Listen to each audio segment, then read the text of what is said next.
everyone, selamat siang. Assalamualaikum warahmatullahi wabarakatuh. Salam sejahtera untuk Anda. Apa kabar? Begitu luar biasa sekali untuk Anda yang hari ini sudah melakukan aktivitas kembali dengan istilah baru new normal ya. Pokoknya bagi Anda yang sudah melakukan new normal ataupun bagi Anda yang sudah melakukan aktivitas, pokoknya harus tetap menjaga diri Anda, khususnya menjaga jarak Anda dari lingkungan sekitar ya, supaya mencegah dari hal yang tidak kita inginkan, khususnya dari coronavirus yang lagi mengancam bumi kita ini ya. Jadi bagi Anda harus menjaga diri kita dari hal-hal yang tidak kita inginkan. Nah, ngomongin tentang konsep dan juga tema kita pada Kami Sehat kali ini dengan bincang dokter kali ini, saya nggak sendiri karena kenapa? Khususnya bagi Anda kaum hawa yang lagi di rumah ataupun yang di kantor ya, langsung play akun Instagram Green Pramuka Square Jakarta, karena kali ini kita akan ngebahas tentang salah satu momok yang paling menakutkan bagi kaum hawa, yaitu tumor kandungan yang seperti kita tahu ada miom, kista dan juga polip. Nah, sebagai seorang laki-laki saya mesti tahu banyak nih apa tumor kandungan itu, bagaimana bahayanya dan seperti apa penanganannya. Saya sudah kehadiran seorang bintang tamu yang kece banget dan dia salah seorang yang membantu menyelamatkan kakak saya. Kita ada Dr. Caroline Tirtajasa, SPOGK, spesialis kebidanan kandungan dan konsultan Omni Hospital Pulau Mas. Selamat siang dokter. Selamat siang Yos. Apa kabar? Baik. Terima kasih sekali lagi ketika saya posting beliau, kakak saya langsung bilang inilah yang menyelamatkan nama saya, the most favorite doctor in this town ya. Dok, sebagai seorang laki-laki ya, saya hanya tahu oh ada tumor kandungan, oh ada tumor rahim ya, lebih jelas seperti itu ya. Terus ada tema lagi ini miom, kista dan polip. Ini apa sih dok? Kita akan kasih tahu lagi dan mengedukasi masyarakat khusus yang ada di rumah mengenai jenis-jenis tumornya. Tapi sebelumnya, tumor kandungan seberapa bahayakah dan apa bedanya dengan kanker dok? Sebelum kita akan merunutkan kembali nih tentang tumor itu, boleh dijawab nih dok? Boleh. Jadi istilah tumor sendiri itu sebetulnya istilah umum untuk suatu benjolan. Ya, jadi tumor kandungan berarti benjolan yang ada di organ kandungan. Iya. Organ kandungan itu ada rahim dan ada indung telur di kiri kanan. Kiri kanan itu ya. Ya, betul. Indung telur ini penghasil hormon. Kalau rahim kan tempat bayi, darah haid juga keluar dari sana, diproduksi di sana, ya. Jadi tumor kandungan ini kalau tadi kamu tanya miom, miom itu tumor kandungan yang berasal dari otot rahim. Jadi sel-sel otot rahim yang berubah menjadi sel miom. Ya, jadi dia adanya di rahim. Kalau miom, kantung rahimnya itu. Ya, di rahimnya, otot rahimnya. Otot rahimnya. Biasanya dia bentuknya padat. Ya, konsistensinya kerasnya seperti karet ban mobil deh gitu. Ya. Nah, kalau kista ini tumor yang berasal dari indung telur. Oh, yang jadi di kiri posisi kanan terpisah itu di kiri kanan ya, itu ya. Organnya berbeda. Ya, isinya kebanyakan cair, tapi ada juga kista yang campuran antara cair dan padat. Bisa. Ya, kemudian kalau polip ini tumor yang letaknya di dinding dalam rahim. Jadi area dalam rahim, tempat implantasi. Kita bilangnya tempat implantasi. Jadi kalau janin mau jadi bayi dia harus tertanam di situ dulu. Jadi ini mengganggu untuk orang yang mau hamil. Gitu. Dan dari ketiga jenis ini dok ya, seberapa bahayakah terhadap khususnya di area rahim perempuan nih dok? Iya, jadi bahaya atau tidaknya sebetulnya tergantung dari ukurannya dan dampak yang diakibatkan. Ya, contohnya orang punya polip, dia mau hamil, ya polipnya diangkat dulu sebaiknya. Ya, apalagi kalau polipnya banyak dan besar. Ya, tapi kalau dia nggak mau hamil dan tidak ada keluhan, ya sudah kita bisa observasi, dibiarkan. Begitu pula dengan miom dan kista. Ya, kalau dia sudah menimbulkan gejala, rata-rata kalau gejala miom kan mens banyak atau mens sakit, ya itu harus diatasi, ya harus diangkat, dioperasi, ya. Tapi kalau tidak menimbulkan gangguan, orangnya sudah mau menopause misalnya, miomnya kecil cuma 2 cm, ya oke lah kita masih bisa observasi. Ya, seperti itu. Nah, kalau kista, ya kebanyakan tumor kandungan memang tadi ditanyakan tentang jinak ganas. Jinak ganasnya? Rata-rata tumor kandungan jinak. Ya, tapi dia bisa berubah ke arah ganas. Nah, kalau kanker kan sudah pasti ganas. Gitu. Kadang-kadang kan manusia orang ya, aduh saya kena kanker nih. Padahal ya itu definisi tumor dan kanker banyak yang belum tahu juga gitu kan. Kalau tumor itu adalah dari benjolan. Pokoknya benjolan yang sel abnormal itu pasti tumor. Ya kan, sel abnormal itu pasti tumor. Dan kalau sudah definisinya ke ganas, itu larinya ke kanker. Oh, seperti itu. Tapi dari ketiga ini, miom, kista dan juga polip, itu memang base-nya itu jinak ya dok ya? Base-nya jinak. Oke. Base-nya jinak, tapi dia bisa berubah. Contohnya yang paling sering berubah ke arah ganas itu kista. Dan terutama kista yang ditemukan di orang yang sudah usia 45 tahun ke atas. Ya, jadi kalau orang menjelang menopause dia malah ada kista, itu harus dicurigai kistanya ke arah ganas. Oh, karena saya pernah baca artikel katanya kalau ketika sudah menopause kista akan hilang. Nah, itu yang salah. Oh, salah. Jadi begini, ya kalau orang menopause kan hormon-hormon itu sudah turun. Jadi normalnya indung telur ciut. Kista harusnya tidak boleh ada lagi. Betul. Karena kista ini sebetulnya dia besar di indung telur yang masih aktif harusnya. Jadi kalau dia hormon sudah tidak ada, sedangkan dia membesar, berarti ada sesuatu yang mensuplai dia. Ya, biasanya itu kista justru yang ke arah ganas. Jadi beda kista yang ditemukan misalnya pada gadis umur 25 tahun, ya dengan kista yang ditemukan orang sudah umur 55 tahun, beda banget. Kita mesti aware ke arah ganas kalau sudah umur 55. Itu bedanya ketika kista yang masih segar sama kista sudah peot. Borjok buat teman-teman. Ya. Oh, beda lagi ya. Kadang kan masih muda dan juga sudah tua. Ini menarik banget. Tapi sebelumnya dok, saya mengingatkan dulu buat teman-teman di rumah, saya langsung semangat banget sama dokter. Buat teman-teman yang di rumah, jangan lupa kalau mau tanya-tanya bisa langsung ke WhatsApp interaksi kita di nomor 0821 1266 0322. Saya ulangi lagi di 0821 1266 0322, atau bisa lihat nanti ada di layar interaktif yang ada di belakang kita. Ini pertanyaan banyak banget pasti teman-teman yang ingin nanya secara langsung sama Dokter Caroline. Dok, balik lagi tadi mengenai usia dan juga bahayanya dari kista tadi di usia muda dan usia tua. Kalau yang range usia dok, penderita tumor rahim itu di range usia berapa paling banyak dok? Paling banyak 40 tahun ke atas. Ya, tapi tidak memungkinkan anak-anak gadis remaja 17 tahun ya, itu sudah ada bisa. Kalau kista bisa ditemukan pada usia yang sangat muda. Ya, ada kista yang berasal dari sel germinal. Nah, itu bisa ketemu sama anak-anak malah 8 tahun, 9 tahun bisa. Kista yang berasal dari sel-sel germinal. Ada, saya pernah dengar juga ternyata kista tuh nggak cuma dari rahim, tapi bisa dari sendi. Ada kista sendi, saya pernah baca sih. Ya, seperti betul. itu. Jadi kista itu sebenarnya bisa ada di mana-mana sih. Gitu. Ya, jadi kista di organ lain bisa. Intinya kista ini adalah benjolan yang berisi cairan. Bisa ada di mana-mana. Kista di lever bisa, kista di ginjal bisa. Saya kalau kista di dompet dok, benjolannya koin. Benjol nih di dompet, ternyata koinnya banyak banget. Dok, dari tadi kan ada miom, polip dan juga kista yang dokter bilang bahkan usia anak-anak bisa menyerang gitu ya dok ya. Itu penyebab awalnya apa sih dok? Supaya kita bisa aware dok. Ini pertanyaan paling banyak ditanyakan juga. Jadi penyebab munculnya si tumor kandungan ini itu sebetulnya tidak diketahui karena multifaktorial. Multifaktorial itu maksudnya interaksi berbagai faktor. Kita nggak tahu persisnya yang mana.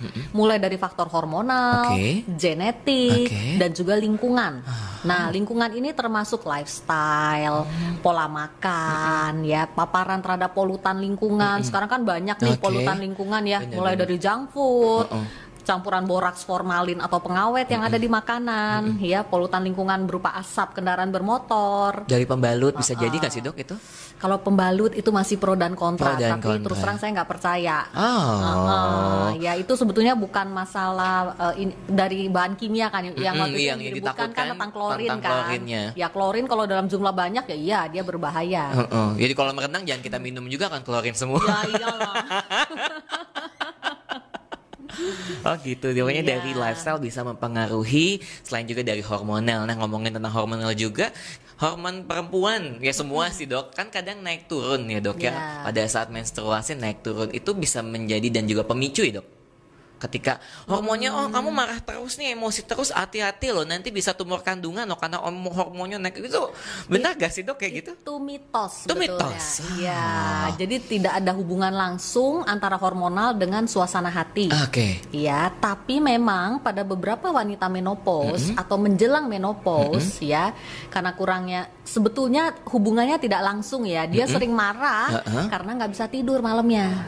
Sulit tidur, insomnia. Itu salah satu gejala pramenopause dan menopause. Ya, karena nggak bisa tidur malam, paginya bangun kan moodnya nggak enak dong. Cenderung kayaknya sedikit aja gampang marah. Senggol sedikit emosi lah ya. Jadi hubungannya tidak langsung sebetulnya. Jadi saya pikir dari hormon situ gampang marah, tiba-tiba larilah ke area bawah situ ya. Oh gitu. Nah ini buat pemirsa teman-teman di rumah. Jadi bagaimana cara kita bisa menjaga diri kita sedari muda, paling enggak ya menghindari hal-hal seperti tadi makan junk food, lifestyle yang sehat, istirahat cukup, seperti itu. Nah dok, tadi dokter juga membahas seberapa besar ukuran. Normalnya itu ukurannya dari ukuran seberapa sampai ukuran seberapa sih dok si tumor kandungan itu? Jadi rahim normal itu sebetulnya ukurannya 7 cm. 7 cm? Ya, tapi miom itu tidak terbatas. Hah? Ya, saya pernah operasi miom 1 besar memenuhi seluruh rongga perut. Ya ampun. Ya mungkin sekitar 30 cm mungkin ya kalau sampai PX ini ya. Sebaik lah ya dok ya. Iya sebaik betul. Jadi disangka hamil tapi ternyata bukan. Bukan bayi tapi miom. Bisa sampai sebesar itu. Demikian pula dengan kista. Kista itu apalagi indung telur itu sebetulnya ukurannya ya 2 sampai 2,5 cm deh pada wanita usia reproduksi ya. Kalau menopause kan dia ciut. Jadi itu juga bisa melar tuh sampai memenuhi seluruh rongga perut juga. Ya 30 cm lebih mungkin ya. Itu yang disebut ini karena laki-laki itu disebut sebagai apa? Hamil anggur bukan sih dok, yang katanya kalau hamil anggur beda lagi. Beda lagi karena molahidati dosa bahasa medisnya. Itu memang hamil kalau kita pack test positif. Tapi isinya anggur. Bukan anggur buah ya. Cuma benda-benda bulat kecil-kecil seperti anggur. Kita pikirkan itu ya benjolan lain gitu kan, itu lain lagi ya. Beda lagi. Informasi nih, edukasi buat kita. Dan tadi nih ngomongin tentang sebesar janin itu konon katanya ya, ini banyak informasi juga dari para selebriti yang menginformasikan kan, saya awalnya punya kista tapi setelah melahirkan anak pertama kedua kista saya hilang. Itu apakah bisa terjadi dok? Atau apa ya hanya keingintahuan mereka saja?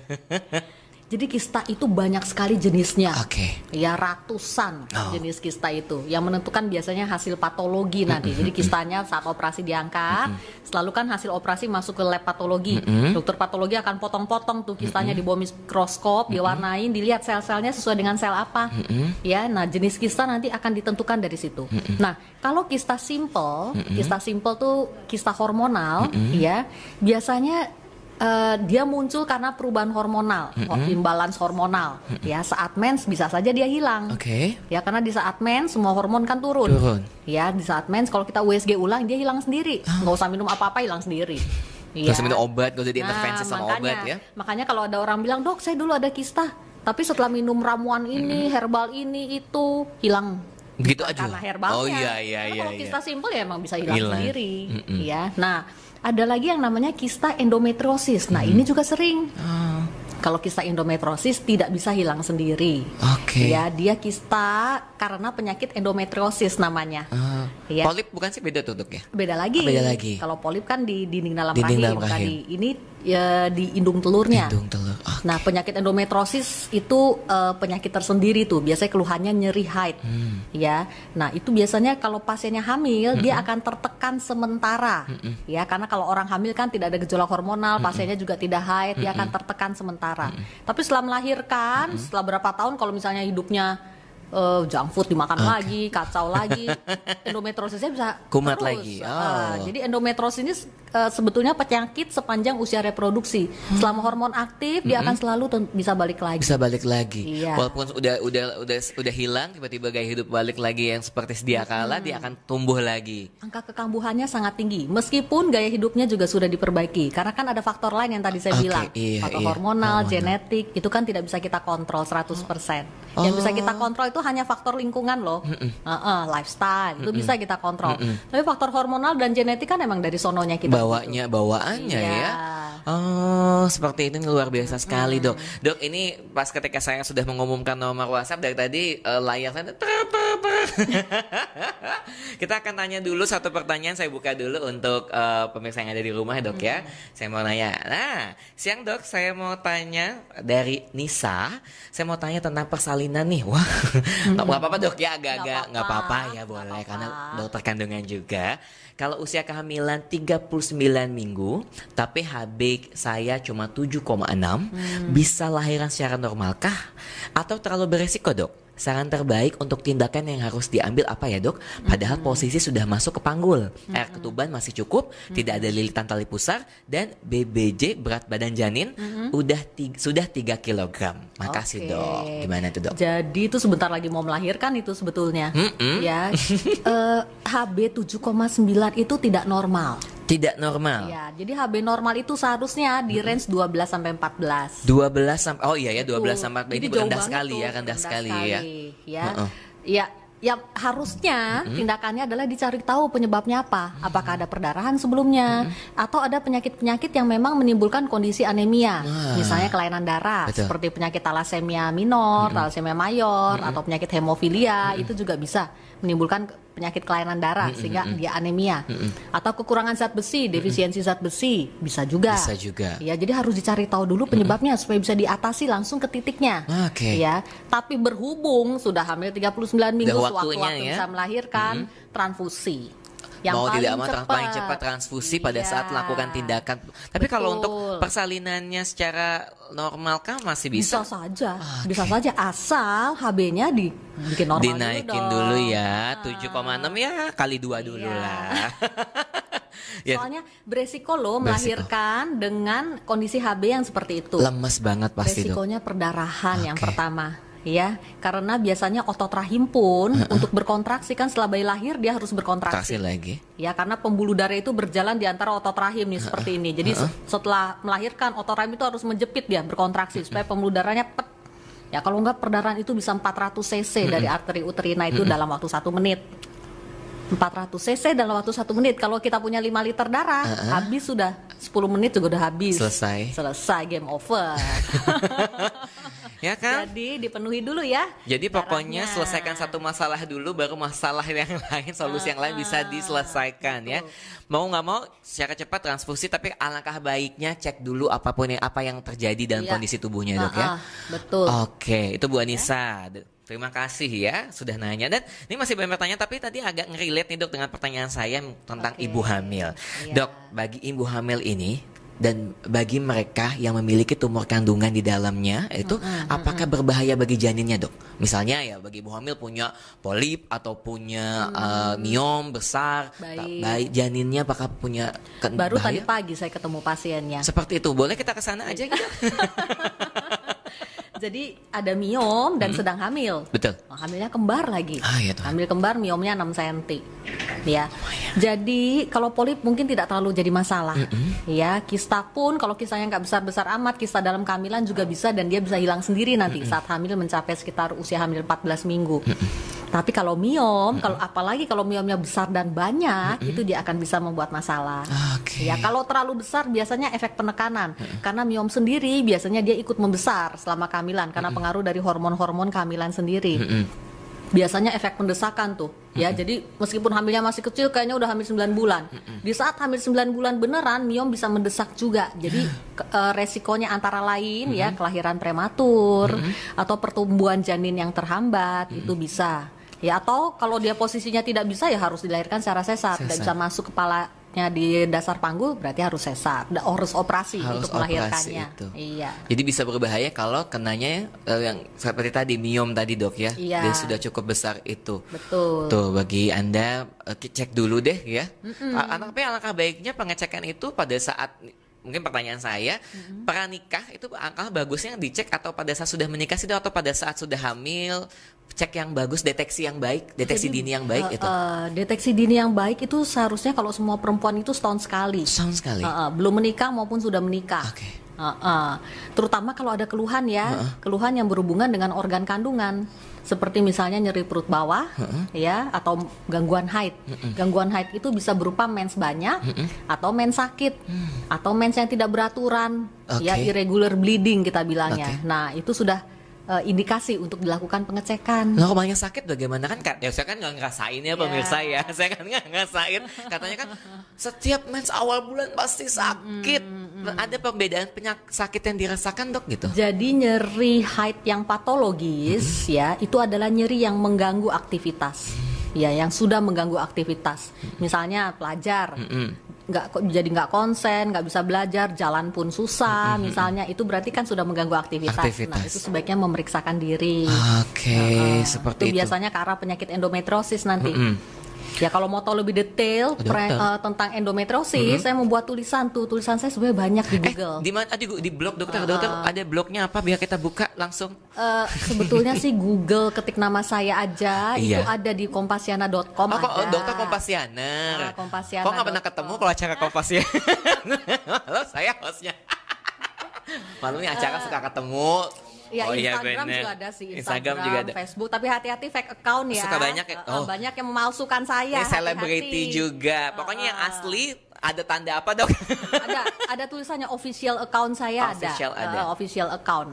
Hati-hati ya. Baru-baru ini saya menemukan 2 fake account di Instagram dan 2 fake account di Facebook. Tuh kan the most favorite in this town, dokter kan. Saya udah begini tuh nggak ada yang fake account, Dok. Jadi foto saya itu diambil di Kopas, tapi isinya itu agak-agak seram ya. Dan makanya saya ngotot banget itu, terutama akun saya yang di Facebook. Itu saya ngotot banget harus di-blok itu. Hati-hati banget deh pokoknya. Ya misal pun kalau memberikan share yang baik, nggak apa-apa kalau itu mitos-mitos atau tidak sesuai dengan kaidah kedokteran, bahaya ya. Ya betul, mungkin ya moga-moga sih tidak digunakan ke arah kriminalitas. Betul, itu aja harapan saya. Karena kalau dokter saya perhatiin, saya tadi pas masuk, dokter mirip ya kayak salah satu pemain Hospital Playlist, Sohwa. Wah, saya malah nggak tahu tuh yang mana.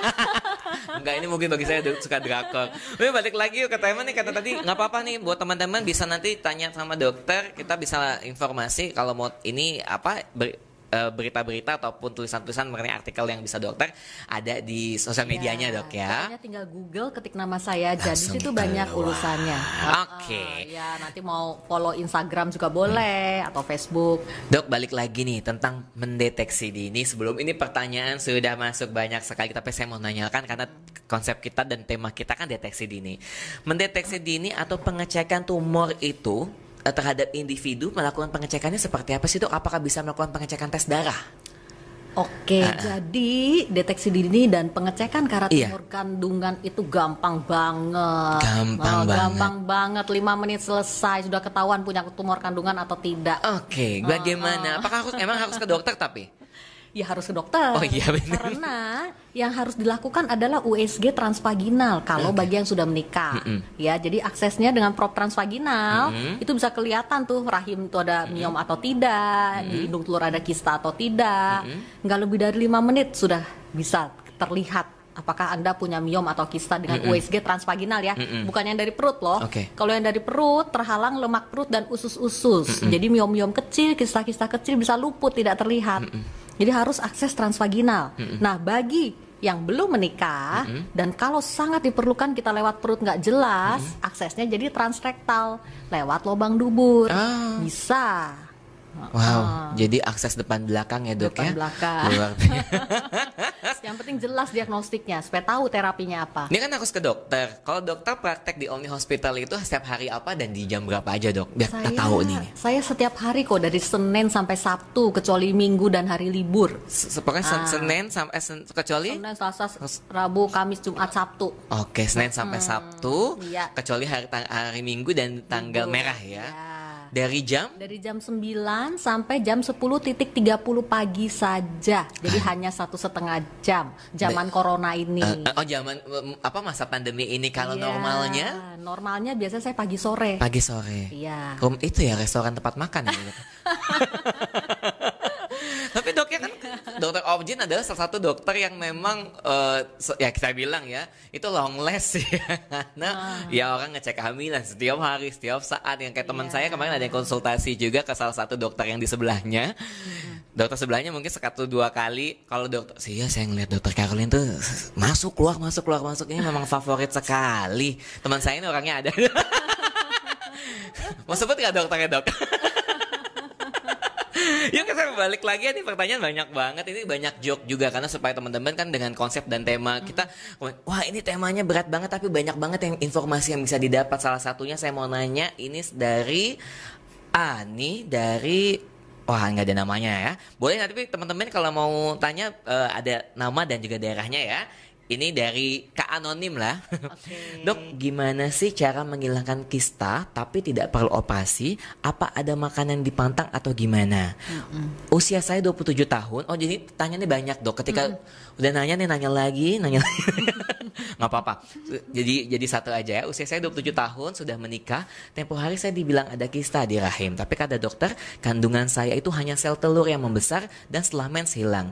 Gimana tuh, Dok, yang begitu? Baiklah. Dan kista yang membuat perut kista itu membuat perut membesar ya, Dok. Oh, jadi ada 3 pertanyaan ya. Yang pertanyaan adalah kalau sudah kista, kalau sudah membesar, apakah perlu operasi? Apakah ada makanan yang bisa menyembuhkan selain kita tindakan operasi? Lalu kedua, katanya dokter itu hanya sel telur yang membesar, apakah betul atau tidak? Dan yang ketiga adalah apakah benar kista dapat menyebabkan perut menjadi besar seperti itu? Jadi yang jelas kalau kista besar ya memang perut bisa kelihatan besar. Yang tadi kayak pasien saya kelihatan seperti hamil. Ya betul kalau kistanya besar. Ya sekali lagi kalau kista balik lagi ke jenis kistanya. Yang tadi saya bilang kalau kista simple, ya kalau dokternya cuma bilang ya cuma berasal dari sel telur yang membesar misalnya, ya berarti nanti kalau dia mens hilang harusnya. Jadi kalau mau tahu itu kista perlu diapain, USG ulang saat mens hari keempat atau 5.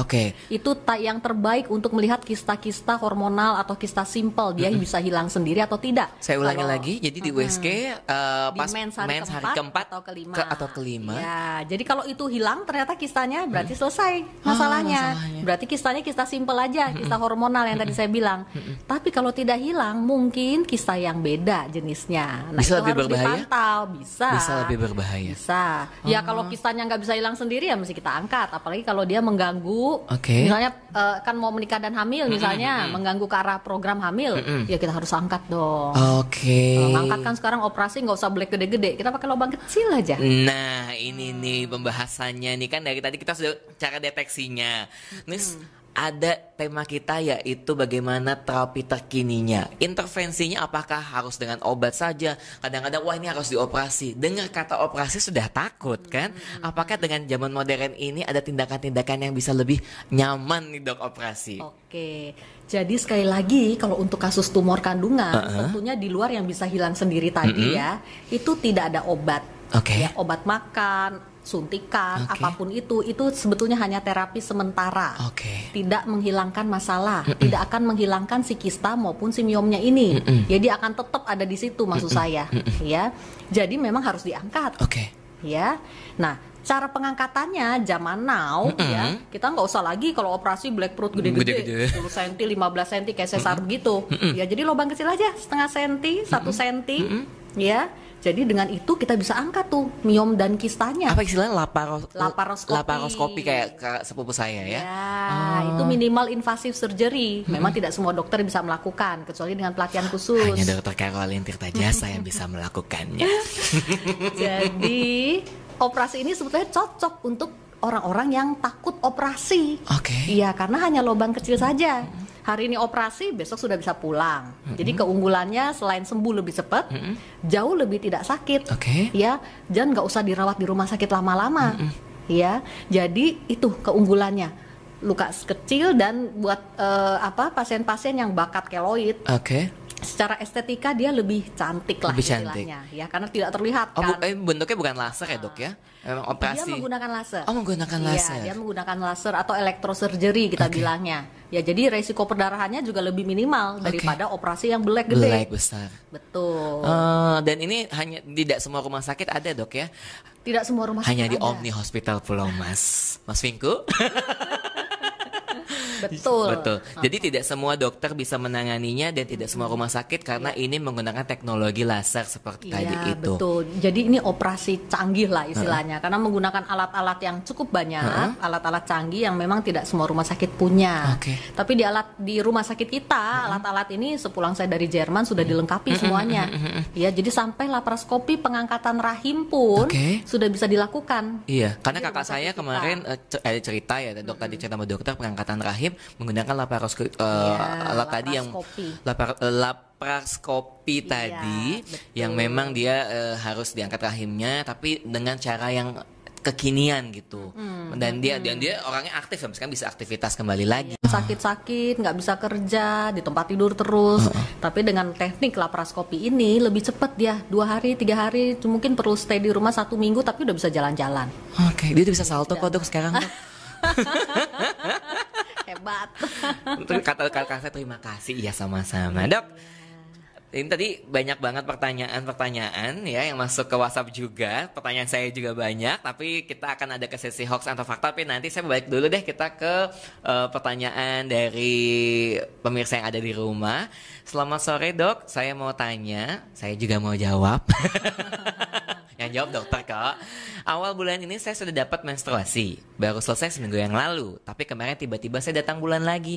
Apakah ini bahaya bisa memacu ke tumor kandungan atau tidak sih dok? Terima kasih. Jadi kita bilangnya mens yang tidak teratur. Betul, gitu mens yang tidak teratur. Jadi mens yang tidak teratur ini sebetulnya penyebabnya itu banyak. Ya. Jadi antara lain penyakit polycystic ovary, ya polycystic ovary atau ovarium polycystic PCO. PCO. Nah antara lain itu, ya biasanya ini kalau PCO berarti masalahnya ada di segi hormonal, ya. Nah ada juga penyakit-penyakit lain seperti polip tadi, ya polip itu juga keluhannya mens yang tidak teratur. Ya, atau miom juga bisa menimbulkan gejala yang sama, abis mens lagi bisa. Ya, jadi kalau sangat mengganggu, apalagi kalau darahnya banyak nggak stop, periksakan diri ya ke dokter kandungan untuk dicek ada nggak tadi polip atau miom. Kalau semuanya bersih tidak apa-apa, berarti penyebabnya hormonal saja. Kalau hormonal kan berarti nggak usah operasi, gitu terapi hormonal. Ya, seperti PCO tadi, nggak usah operasi, tapi terapi hormonal, gitu. Oke, itu sekali lagi bisa dicek dulu ke dokter supaya kita tahu ya dok ya bagaimana cara menanganinya seperti apa, nggak ujuk-ujuk dok ya bahaya saya harus operasi. Ada juga yang kayak gitu dok ya dikit-dikit operasi ternyata panik bisa duluan, panik attack nih, terutama kayak perempuan kan kayak maunya ayo dok mendingan operasi. Balik lagi ke pertanyaan kita dokter, saya Kiki dari Bekasi. Istriku baru saja lahir, prosesnya sesar. Saya dipanggil di ruang operasi. Yang dipanggil istrinya apa bapaknya atau dokternya? Mohon maaf ini ya. Katanya ada miom yang harus diangkat dan konsekuensinya tidak akan punya anak lagi. Akhirnya saya pilih yang terbaik aja. Kebetulan anaknya sudah 3. Mungkin mau nambah. Sebentar, saya akan cerna WhatsApp-nya ya. Yang diangkat istrinya, bapaknya. Sebentar. Katanya ada miom yang harus diangkat. Jadi ketika proses sesar, mungkin proses sesar kelahiran mungkin dok ya. Jadi ada miom juga dan harus diangkat dan konsekuensinya tidak punya anak lagi. Jadi yang dipilih mungkin sudah diangkat rahimnya, tapi dia cerita anaknya sudah 3. Jadi mungkin karena sudah ada anak 3 jadi no problem kan kalau memang ya, kecuali mau pas punya anak 6, 10. Ya, Gimana Pak Kiki? Punya anak berapa? Itu gimana dok? Apakah itu jadi salah satu jalan juga? Jadi begini, untuk miom-miom tertentu mungkin pada kasus ini miomnya besar sekali. Ya, pada kasus tertentu di mana miom besar saat si pasiennya melahirkan, jadi hamil dengan miom, sekali lagi yang tadi saya bilang ada risiko perdarahan kan. Nah, kalau perdarahannya tidak bisa dikontrol karena rahim itu agak sulit berkontraksi di saat ada miom besar. Dia mengganggu kontraksi rahim yang baik. Jadi darah keluar terus.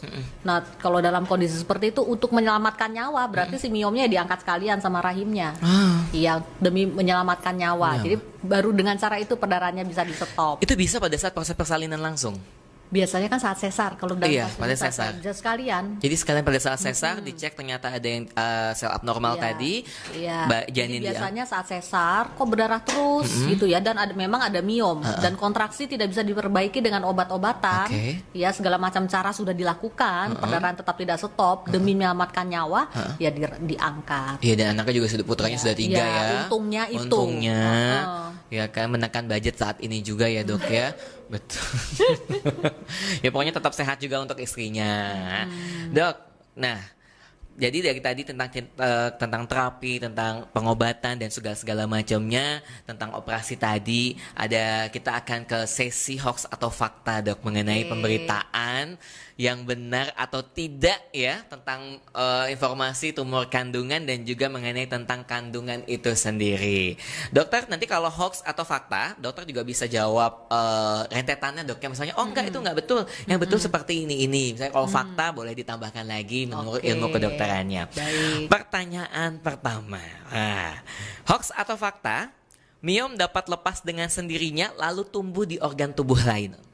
Tidak hanya di dalam organ kewanitaan, tapi bisa di organ tubuh lain, Dok. Oke, itu ada benar. Fakta. Bisa fakta. Ya, jadi ada miom jenis tertentu.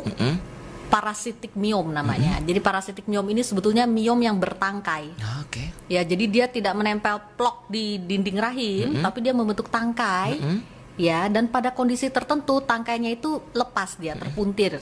Ya, terpuntir dan dia lepas. Dia menjadi sebuah wandering miom. Ya, wandering miom ini dia bisa menempel misalnya ke usus. Menempel di situ dia. Berkembangnya di situ. Bisa. Hal itu bisa terjadi walaupun sangat jarang. Iya. Oke, itu tuh bisa terjadi, tapi bisa, itu tapi salah satu jarang banget, banget. Tapi itu fakta bisa terjadi, Dok ya. Iya. Pertanyaan kedua, selain masalah kewanitaan, susah BAB bisa menjadi gejala miom, fakta atau hoax? Fakta dengan catatan miomnya besar sekali sehingga menimbulkan efek penekanan ke usus buangan kotoran. Bisa jadi. Iya. Oh, seperti itu. Jadi teman-teman pemirsa di rumah bisa jadi fakta kalau si miomnya itu besar sekali dan menekan usus buangan kotoran. Oke. Kita pikirkan urusan BAB bagian belakang ya kan, pencernaan. Kita pikirkan seperti itu. Ternyata itu bisa jadi faktor ya, Dok ya. Baiklah tuh teman-teman dengarkan. Pertanyaan ketiga, hoax atau fakta. Benar atau tidak sakit pinggang berlebihan tanda anak cowok? Benar atau fakta, Dok? Nah, itu tidak benar. Tidak benar ya? Itu tidak benar. Ya. Jadi tidak ada hubungan jenis kelamin tertentu dengan gejala tertentu, tidak berhubungan. Iya. Betul. Itu mitos ya. Jadi posisi tidur nanti anaknya mau jadi apa, laki-laki perempuan, posisi tidur anaknya jadi apa gitu ya. Pertanyaan berikutnya. Wanita dengan obesitas lebih beresiko terkena tumor kandungan. Hoax atau fakta, Dok? Fakta. Ya. Kalau kita perhatikan bisa dicari di semua bacaan ya. Obesitas sendiri sebetulnya suatu kondisi yang mempermudah semua penyakit datang. Ya, obesitas ya, karena metabolisme sel-sel tubuh itu juga agak terganggu tuh pada kondisi obesitas. Ya, kadar dan biasanya ujung-ujungnya nanti metabolic syndrome. Ya. Nah, orang-orang dengan kondisi seperti ini bisa mempermudah dia kena berbagai macam penyakit tentunya, betul, ya? Bukan hanya tumor kandungan saja. Ya, itu fakta. Itu fakta. Betul. Jadi angka baiknya ya jangan terlalu obesitas ya, kita menjaga diri kita, menjaga lemak dalam tubuh, menjaga badan dengan olahraga. Seperti itu. Tuh ya teman-teman. Dan hoax atau fakta terakhir, wanita dengan tingkat produktivitas tinggi dan stres mampu memicu timbulnya benjolan pada rahim atau tumor kandungan tadi. Dengan aktivitas yang tinggi, lalu stres yang tinggi, bisa jadi pemicu timbulnya tumor kandungan. Oke, jadi itu tidak bisa dijawab mitos atau fakta karena sebagian benar, sebagian tidak. Ya, tergantung si perempuannya ini sendiri. Ya, jadi wanita aktif istilahnya dengan produktivitas tinggi kan ya. Stres berat misalnya, tapi dia mampu menjaga apa yang dia makan, sempat olahraga, bisa manajemen waktu, ya, tidur malam cukup, istirahat cukup, makanan nutrisi juga perfect, semuanya organik misalnya, bebas dari polutan lingkungan, no problem, nggak masalah.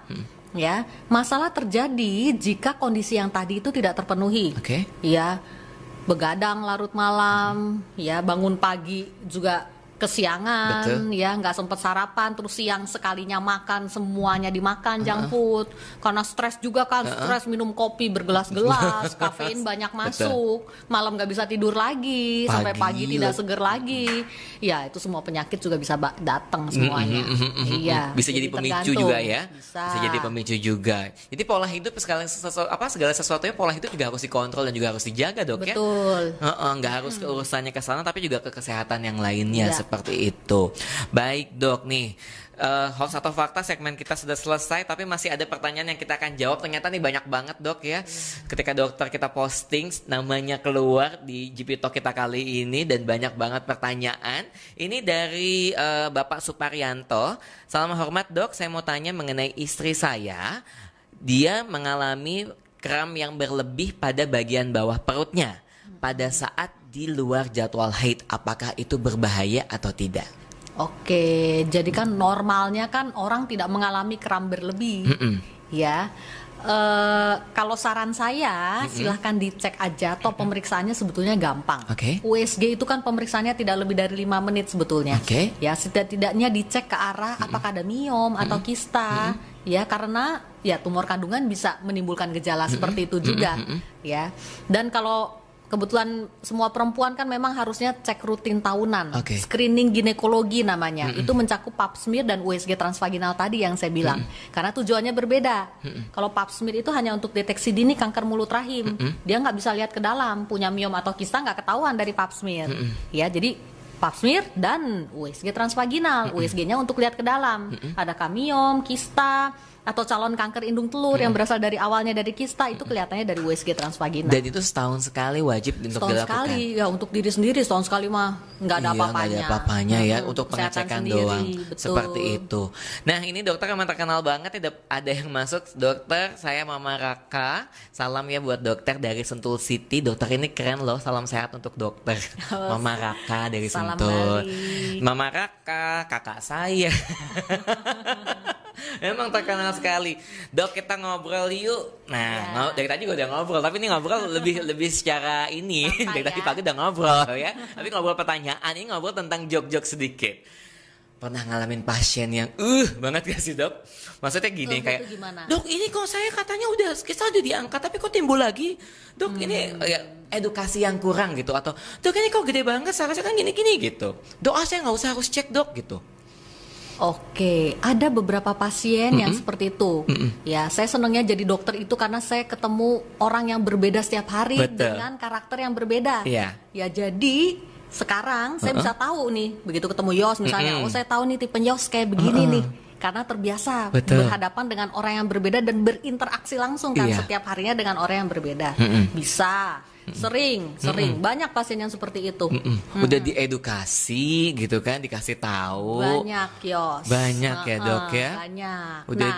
Karena itu kita sebagai dokter harus bijak dan sabar menghadapi dan menanganinya.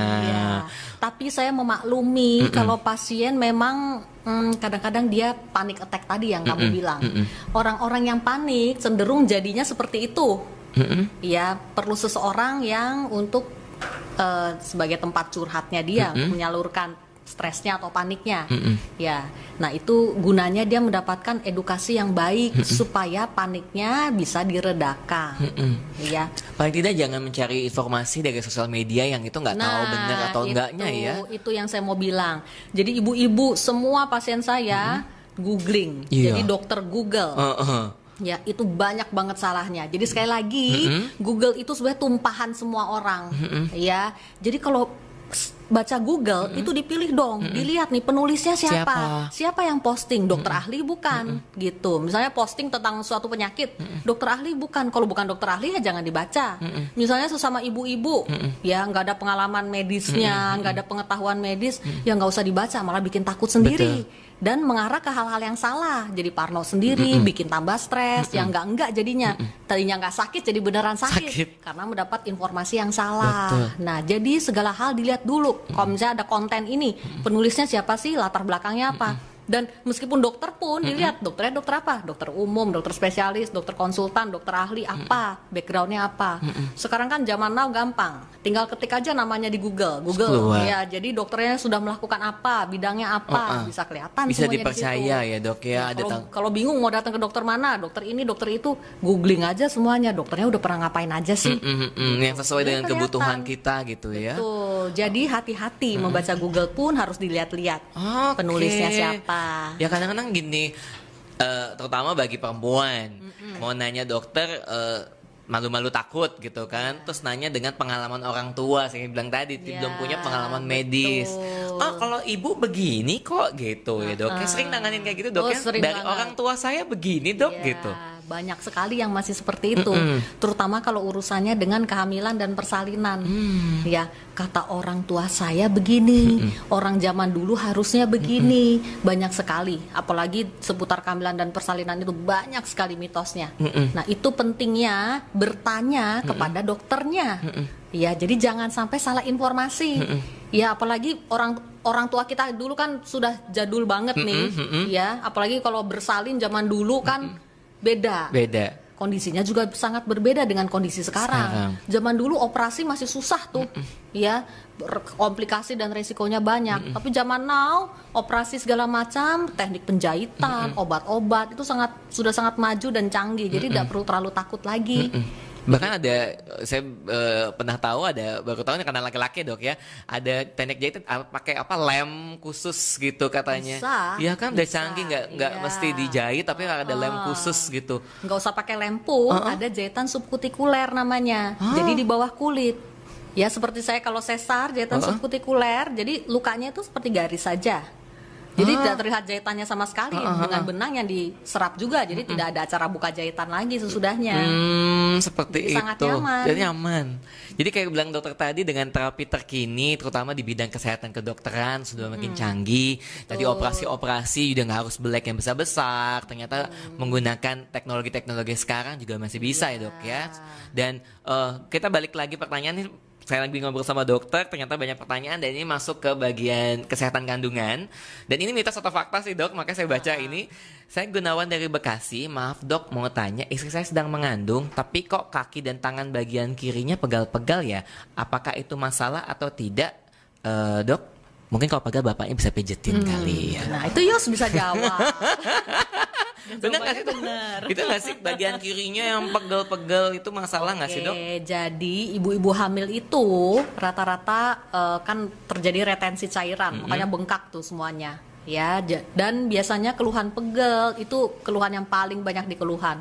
Pegel ini, sakit di badan sebelah sini, biasanya hanya masalah otot-otot saja, ya. Jadi terapinya udah bener sih, Yos tadi bisa jawab, pijat aja pelan-pelan tapi pijatnya, ya, pijat halus, dibalurkan dengan balsam hangat misalnya, ya, ototnya jadi lemes. Kalau perlu tempel koyo, ya, supaya itu juga bisa menghilangkan. Lebih nyaman ya. Kalau pegel dan nyerinya hanya disebabkan masalah otot, dengan itu saja hilang dia, 2-3 hari hilang.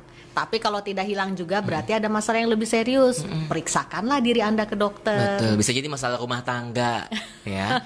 Harus diperhatikan lagi. Yang pegel-pegel mungkin kebanyakan nyuci, bapaknya harus panggilin asisten rumah tangga. Bisa jadi dok ya, kebanyakan membantu rumah tangga jadi pegel-pegel, jadi bapaknya harus siap ekstra uang untuk kebutuhan rumah tangga lain. Tukang pijit. Baik lagi deh, kita bentar lagi mau selesai, tapi ini masih ada pertanyaan yang masuk. Ada 2 pertanyaan sebelum saya mengakhiri kegiatan kita. Ini banyak banget yang nanya, saya senang banget ya. Dan ini dari Selfie dok. Selfie, halo Kak Selfie, umur saya 27 tahun, saya sudah menikah selama 6 bulan lamanya. Dok, apakah ada tips-tips untuk pasangan yang promil, dan untuk berhubungan suami istri saat promil itu baiknya kapan sih dok? Berapa hari setelah mens, dan waktu yang baik setelah mengecek tes pack setelah berhubungan itu kapan ya dok? Emang banyak ada yang nanya seperti itu juga dok ya? Ini kan salah satu bidang keahlian saya sebagai konsultan fertility kan. Saya melakukan inseminasi, bayi tabung, itu juga di Rumah Sakit Omni. Luar biasa, benar-benar. Iya, jadi untuk program hamil pun, pasien-pasien saya lebih banyak program hamil malah yang datang ke saya, selain yang tumor kandungan tadi. Iya. Jadi kalau sebetulnya pasangan usia subur harusnya dalam 1 tahun menikah dia hamil, ya. Kalau 1 tahun menikah hubungan teratur tidak hamil juga, berarti ada apa-apa biasanya dan perlu dicek apa-apanya itu apa, mulai dari USG dan pemeriksaan dasar fertilitas namanya, ada itu berupa HSG, sperma suami dan hormon-hormon biasanya harus dicek sebelum masuk program hamil. Ya ini kan baru 6 bulan nih. Kalau 6 bulan tenang aja dulu. Ya. Menggebu-gebu dok biasanya dok ya kan dok. Jadi hubungan rutin saja di masa subur tentunya. Nah masa subur ini biasa saya pukul rata diambil dari H11 sampai 22 dengan asumsi H1-nya itu adalah mens hari pertama. Jelas ya? Jadi H1 kalau dicatat di kalender nih, H1 itu mens hari pertama. Catat 1. Berikutnya kan berarti 2, 3, 4 dihitung. H11-nya jatuhnya kapan? Nah, di saat itu masa subur mulai. Jadi hubunganlah dari H11 sampai 22 berarti 10 hari ke depan dari H11, hubunganlah 2 hari sekali cukup. Kalau pasangan baru kan maunya siap saat lah dok ya. Diatur-atur, tapi kalau untuk hamil 2 hari sekali cukup. Tuh, 2 hari sekali cukup ya. Ya, moga-moga hamil, kalau tidak ada apa-apa harusnya hamil. Harusnya kalau tidak ada satu masalah. Nah, oke dok. Ini terakhir lagi ya. Pertanyaan terakhir lagi, ini pertanyaan juga cukup bagus dok. Apakah masih bisa hamil pasca operasi kista ovarium dok? Oke, kalau ovariumnya masih ada, bisa saja hamil. Ya, asal ovariumnya tidak diangkat dua-duanya. Ya, diangkat 1 pun masih bisa hamil. Jadi selama masih ada ovarium atau indung telur, itu selalu bisa hamil. Jadi orang kalau tidak ada rahim tapi punya indung telur, ya itu tidak usah terlalu khawatir. Ya bisa hamil dengan teknik tertentu tentunya. Ya jadi rahim itu sebenarnya cuma wadah aja. Ya tapi penghasil hormon sel-sel telur itu justru dari indung telur. Oh jadi seperti itu ya dok ya. Jadi ada yang kita bilang sudah tidak punya kantung rahim lagi berarti sudah tidak hamil seperti itu. Ini closing tapi ada pertanyaan masuk, ini fun dok ya. Kakak aku Roni pengantin baru, alhamdulillah istriku hamil 6 bulan. Tapi kenapa tiap malam aku selalu disuruh tidur di luar karena aku bau. Itu sering juga itu. Oh? Itu sering. Kalau lagi hamil? Iya betul. Jadi ibu-ibu hamil karena pengaruh hormon kehamilan, makanya kan ada yang ngidam, ngidamnya juga aneh-aneh ya. Dan biasanya penciuman juga lebih sensitif, nggak bisa nyium bau bawang. Ya bau suami pun kadang-kadang sudah memicu mual dan muntah. Lihat mukanya suami mual nggak dok? Ya bisa dan mempengaruhi mood juga kan. Orang mual-mual itu kan bete kan jadi bawaannya kan. Bisa. Ya itu ya diterima aja, sabar-sabar aja. Sabar aja ya dok sayang ya. Istri kan, suami sayang istri kan. Terima kasih dok. Ternyata itu bukan penanjuk tapi itu benar ya. Ternyata ada salah satu faktor mood bisa terjadi. Dok, sebelum kita mengakhiri bincang dokter kita pada kesempatan kali ini, boleh kasih pesan dan juga informasi dan saran bagaimana menjaga diri kita terhindar dari tumor kandungan itu dok? Boleh, silahkan. Oke, jadi kita bisa menjaga diri kita untuk lebih sehat ya. Kalau kita sehat, metabolisme selnya juga baik, moga-moga bisa terhindar dari penyakit-penyakit seperti tumor kandungan ini. Sekali lagi yang bisa kita manipulasi adalah faktor lingkungan tadi. Lingkungan itu mencakup lifestyle, apa yang kita makan, paparan polusi lingkungan, polutan lingkungan kan banyak. Ya, bukan hanya asap rokok dan kendaraan bermotor saja ya, bahan-bahan pengawet, pewarna yang ada di makanan itu juga berpengaruh. Daging-daging olahan misalnya sosis, siomay, bakso, nugget, burger, itu semuanya daging olahan itu ada pengawetnya. Jadi ya jangan sering-sering makan yang model begituan. Jadi makanan sehat itu makanan yang diolahnya secara simple, nggak habis rebus bakar diapain lagi, enggak ya. Jadi makanan sehat itu yang secara simple, dan ya zaman sekarang kalau bisa dapat yang organik lebih baik lagi. Itu aja. Dan yang satu lagi untuk ibu-ibu terutama ya, periksakanlah diri Anda, screening ginekologi untuk kesehatan diri sendiri itu secara teratur. Ya, pap smear dan sekali lagi tadi jangan lupa USG transvaginal ya untuk lihat tumor kandungan. Setahun sekali aja untuk diri sendiri cukup. Oke, dokter terima kasih banyak. Sama-sama Sampai ketemu lagi di momen kita berikutnya. Sekali lagi terima kasih atas bincang dokter kita bersama Dr. Caroline Tirtajasa, SPOGK dari Omni Hospital Peloma. Sampai bertemu lagi di GP Talk berikutnya dan sampai jumpa, jaga sehat terus ya. Bye.